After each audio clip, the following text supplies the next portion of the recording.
من كانت الأيام والليالي مطاياه سارت به وإن لم يسر يا معشر الأحبة.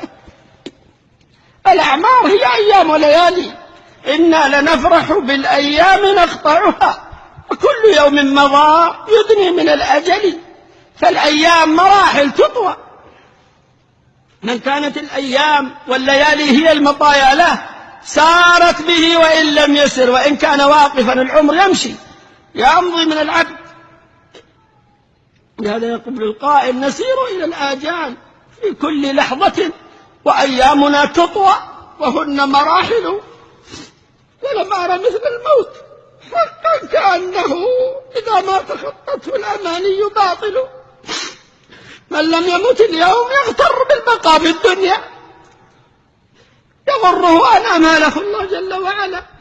وما أقبح التفريط في زمن الصبا، فكيف به والشيب للرأس شاعل. إذا اشتعل الشيب ما بقي شيء من العمر، وجاءكم النذير أولم نعمركم ما يتذكر فيه من تذكر. وجاءكم النذير، والنذير فسر بأنه الشيب.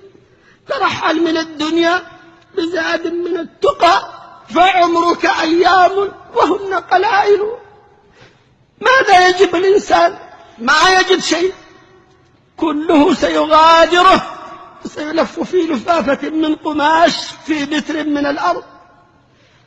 معشر الأحبة، الدنيا زائلة، فيجب على العبد أن ينظر فيما يقربه إلى الله جل وعلا، وأن ينظر إلى أهل السعادة والتقى، وأن يصحبهم، وأن يقوم بما أوجب الله جل وعلا عليه، فإنه لا يدري متى يفجأه الأجل.